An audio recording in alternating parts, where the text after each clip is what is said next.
بسم اللہ الرحمن الرحیم۔ آج ہم عہد ساز شخصیت ڈاکٹر علامہ محمد اقبال کی شخصیت کے حوالے سے بات کریں گے۔ نیز یہ کہ پاکستان کے قیام کے سلسلے میں ان کی خدمات کیا تھیں، ان کو ہم پیش نظر رکھیں گے۔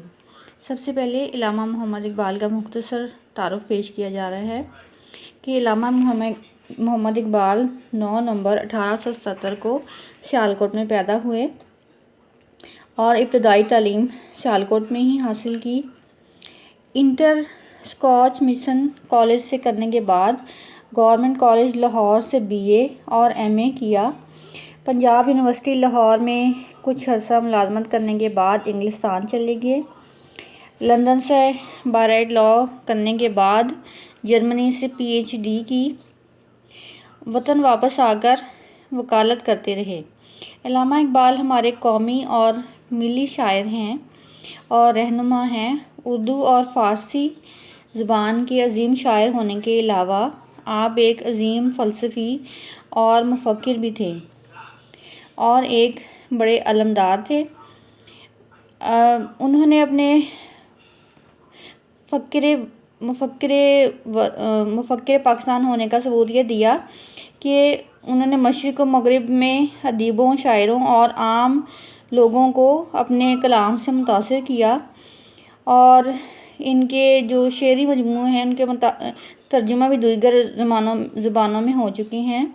اردو اور فارسی کلام کے علاوہ ان کا بڑا سرمایہ بھی جو کہ شعری مجموعے کی صورت میں ہے وہ شائع ہو چکا ہے۔ علامہ محمد اقبال کی تصانیف میں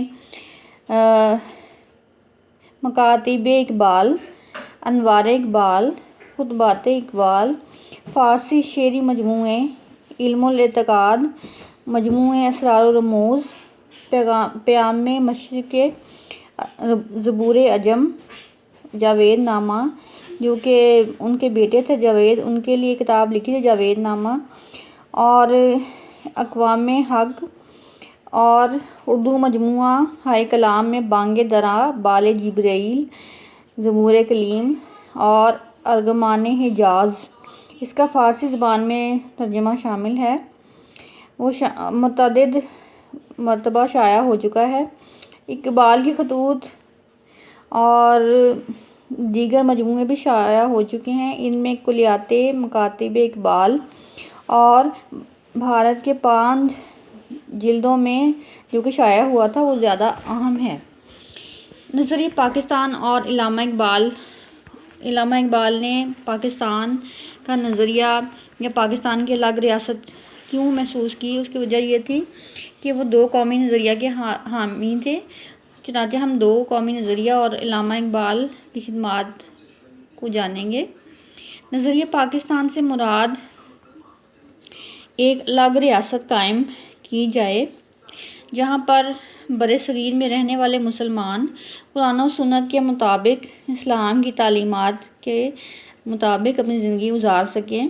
برصغیر پاک و ہند میں مسلمانوں نے صدیوں تک حکومت کی تھی، مذہب اسلام کے مطابق آزادی سے زندگی بسر کر رہے تھے، لیکن جب انگریزوں کا اقتدار قائم ہوا تو اس سے مسلمانوں کی آزادانہ حیثیت کو نقصان پہنچا۔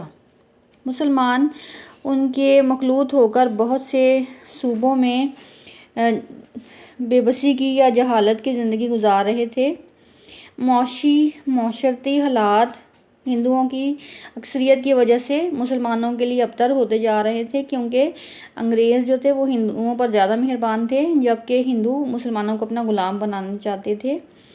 انگریزوں کے بعد مسلمان عارضی طور پر انگریزوں کی قائم کردہ غلامی سے تو نکل آتے، لیکن پھر ہندوؤں نے اپنے اثر و رسوخ کی وجہ سے مسلمانوں کو اپنا غلام بنا لینا تھا، اور یہی وجہ تھی کہ علامہ اقبال اور قائد اعظم نے بھی مسلمانوں کے لیے ایک الگ ریاست کا سوچا اور 2 قومی نظریہ کے حامی بنے۔ تحفظ، آزادی اور عزت و وقار کے لیے کوششیں کی گئیں تاکہ مسلمان دنیا میں تحفظ حاصل کر سکیں، آزادی حاصل کر سکیں اور عزت اور وقار کے مطابق سر اٹھا کر جی سکیں۔ الگ ریاست کے بارے میں علامہ اقبال کے نظریات بڑے واضح تھے۔ اپنے اشعار میں انہوں نے فرمایا ہے اپنی ذات کے حوالے سے، ایک ہوں مسلم، ایک ہوں مسلم حرم کی پاسبانی کے لیے، نیل کے ساحل سے لے کر تاب خاک کاشغر.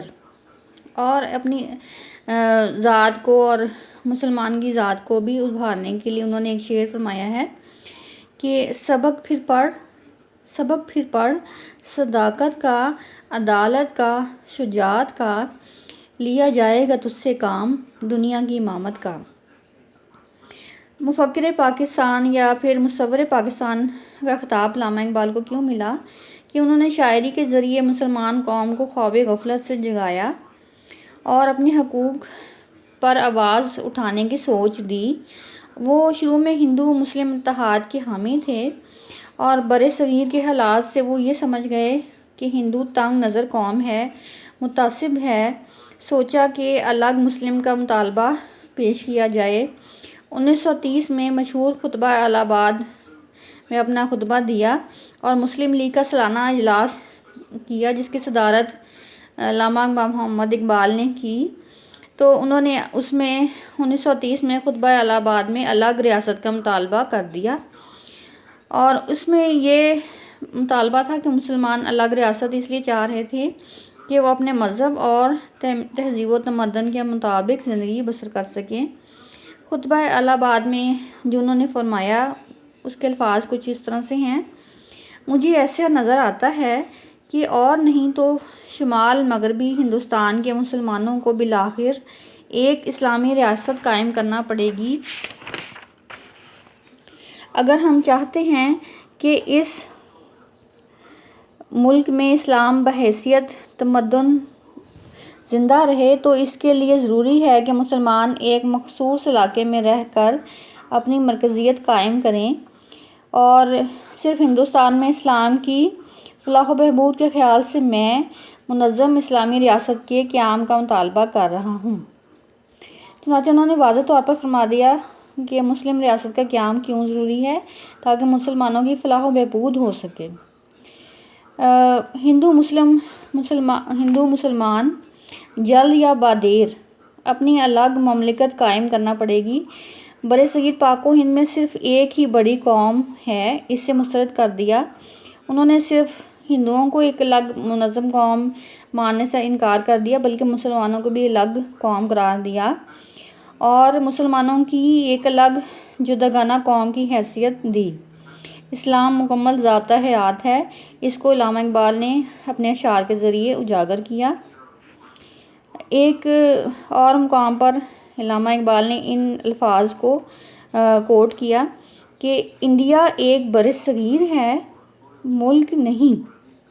یہاں مختلف مذاہب سے تعلق رکھنے اور مختلف زبانیں بولنے والے ملک رہتے ہیں اور مسلم قوم اپنی علیحدہ پہچان رکھتی ہے. تمام مذہب قوموں کا فرض ہے کہ وہ مسلمانوں کے مذہبی اصولوں اور ثقافتی و سماجی اقدار کا احترام کریں.